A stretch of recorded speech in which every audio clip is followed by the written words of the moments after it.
अब देख लेते हैं कि ये कैलकुलेट कैसे होता है डेप्रिसिएशन। अब डेप्रिसिएशन की जो कैलकुलेशन है, जैसा आपको पता है कि एसेट्स अगर आप ड्यूरिंग द ईयर एक्वायर करते हैं तो उसकी जो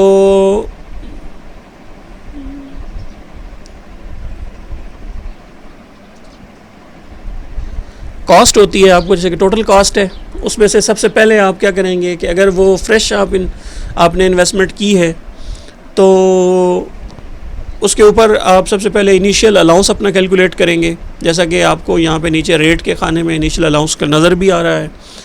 और उसके बाद जो कीमत बच जाएगी इनिशियल अलाउंस कैलकुलेट करने के बाद, यानी कि आप कॉस्ट लेंगे, उसमें से इनिशियल अलाउंस 25% जो है वो 100 रुपये की चीज़ आपने ली, उसमें 25% आपको इनिशियल अलाउंस है वो आपने पहले माइनस किया। माइनस करने के बाद जो 75 रुपये आपके पास बचे हैं उसके ऊपर आप डेप्रिसिएशन के रेट लगाएंगे।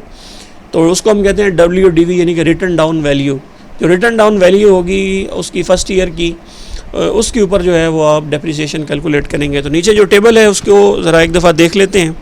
ये टेबल चूँकि पुराना है तो इसमें 2 रेट आपको नज़र आ रहे हैं इनिशियल अलाउंस के, जबकि आजकल सिर्फ जो है वो 25% जो है वो प्लांट और मशीनरी के ऊपर जो आपको है, और कंप्यूटर हार्डवेयर वगैरह जो मशीनरी आप ख़रीदते हैं IT से रिलेटेड, उसके ऊपर आपको अलाउ है, बाकी किसी चीज़ के ऊपर ये नहीं है। पहले ये होता था कि बिल्डिंग के ऊपर भी आपको 15% इनिशियल अलाउंस था, जो कि अब ख़त्म कर दिया गया है।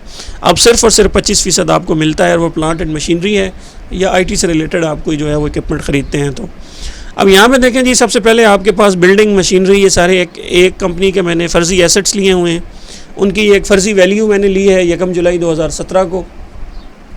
तो ये ओपनिंग वैल्यू है बेसिकली। अब ये जो ओपनिंग वैल्यू है ये 2016 की क्लोजिंग वैल्यू थी। तो हमने क्या किया कि कैरी फॉरवर्ड किए ये बैलेंसेस जो थे, तो ये इनकी रिटर्न डाउन वैल्यू में है, ठीक है। ये 705 मिलियन के हैं। इसके बाद हमने क्या किया कि 31 मिलियन के इस साल नए ख़रीदे हैं। अब ये जो नई इन्वेस्टमेंट है और इनिशियल अलाउंस वाली जो बात थी उसको अगर आप जहन में रखें, तो मैंने आपको वहाँ पे बताया था कि अगर आप नया एसेट ख़रीदते हैं इस साल, तो नए एसेट के ऊपर आपको इनिशियल अलाउंस मिलता है, क्योंकि आपने फ्रेश इन्वेस्टमेंट की है। तो ये आप देख रहे हैं कि 705 मिलियन का पुराने एसेट्स थे जो बैलेंस चलता हुआ आ रहा था, और 31 मिलियन के हमने नए ख़रीदे हैं, ठीक है।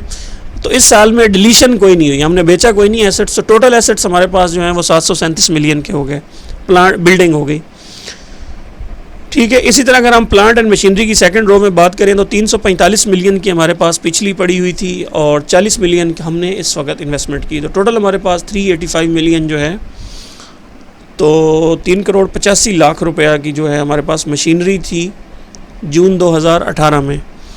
इसके बाद अगर आप देखें तो हमने 2 चीज़ें आपको बताई थी कि इनिशियल अलाउंस और डेप्रिसिएशन। अगर आप यहाँ पे देखें तो हमने किया क्या कि इनिशियल अलाउंस लिया 25%, ये लिया है 40 मिलियन जो आपने नया इन्वेस्टमेंट की, इसके ऊपर हमने इनिशियल अलाउंस कैलकुलेट किया, और उसके बाद जो वैल्यू बच गई थी 385 मिलियन में से, उसके ऊपर हमने कैलकुलेट किया 15% हमारा डेप्रिसिएशन जो है ये वाला, ठीक। तो अब ये इनिशियल अलाउंस की वैल्यू कैलकुलेट होगी।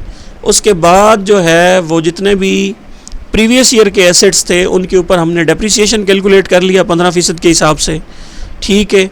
और ये जो एसेट्स इस साल हमने परचेज़ किए हैं 40 मिलियन के, उसमें से हमने 10 मिलियन का इनिशियल अलाउंस निकाला, और बाकी जो हमारे पास 30 मिलियन बचा था, उस 30 मिलियन के ऊपर हमने 15% का डेप्रिसिएशन लगा के इस साल जो एसेट्स ख़रीदे हैं उनका डेप्रिसिएशन अलग से कैलकुलेट कर लिया।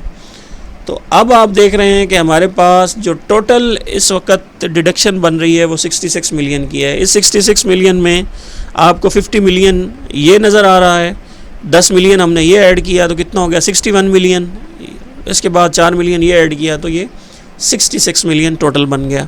तो अब हो क्या रहा है कि ये जो 66 मिलियन हमारे पास है, ये हमारी टोटल इस वक्त ये एक्सपेंस है, बेसिकली अलाउेबल डेप्रिसिएशन का एक्सपेंस है, ये हम लेस करेंगे। ये हमने जब लेस किया हमारे 385 में से, तो हमारे पास टोटल जो नेट रिटर्न डाउन वैल्यू जो एसेट्स हमारे पास प्योर जो है वो डेप्रिसिएशन निकालने के बाद बच गए, ये 319 मिलियन की हमारे पास क्लोजिंग प्लांट एंड मशीनरी जो है वो बच गई, ठीक।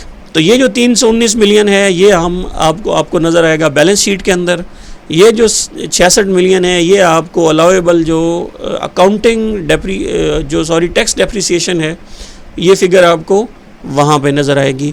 तो इस तरह जो है ये टेबल जो है ये बनता है, और इस तरह एक पूरे प्रोसीजर के तहत और एक सिस्टम के तहत जो है ये अकाउंटिंग डेप्रिसिएशन और इनिशियल अलाउंस जो है वो कैलकुलेट होता है। तो ये हमने प्रॉपरली आपको वर्क बैक करके पूरा वर्कआउट करके जो है ये बता दिया है।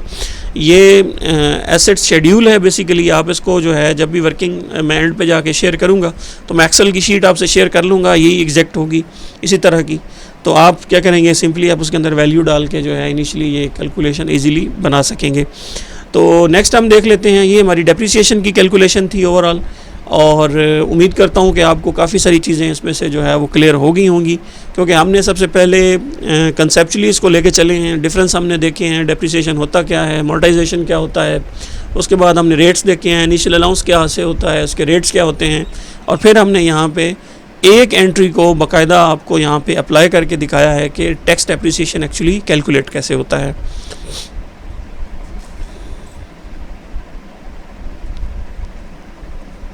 नेक्स्ट हमारे पास है कि अमोर्टाइजेशन। तो अमोर्टाइजेशन जैसे मैंने आपको बताया था कि ये डेज़ के हिसाब से कैलकुलेट होता है, ठीक है। तो इसको ज़्यादातर गेम जो है वो डेज़ में होती है, लेकिन एक साल का जो है अगर फ़र्ज़ करें एक इंटेंजिबल एसेट्स आपने ख़रीदा है 100 रुपये का, वो 4 साल उसकी जो है वो यूज़फुल लाइफ है, तो 25 रुपये जो है वो एक साल की अमोर्टाइजेशन सीधी सीधी बन जाती है।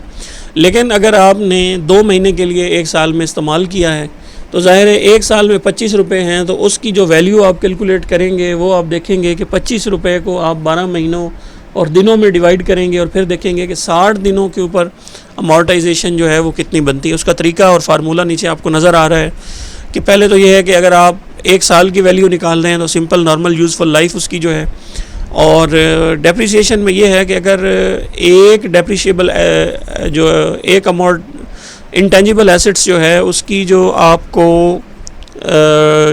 पता नहीं है कि यूज़फुल लाइफ कितनी है, तो उसका नॉर्मली जो हम यूज़फुल लाइफ लेते हैं वो 10 ईयर लेते हैं। तो अगर आप इसको फ़र्ज़ करेंगे, मेरे पास नीचे ओरेकल ERP सिस्टम की मैंने एक एग्जांपल ली है कि हमारे पास एक इंटेंजिबल सिस्टम है जिसको हमने ख़रीदा है और उसकी यूज़फुल लाइफ मुझे पता नहीं है फ़र्ज़ करो। हालांकि यहाँ पे नीचे जो शेड्यूल आपको नज़र आ रहा है उसमें 3 साल है, और फ़र्ज़ करें हमें ना पता होता तो इसकी जो कीमत है जो तकरीबन 5 मिलियन है तो उसको हम 10 सालों पे डिवाइड कर लेते, ठीक।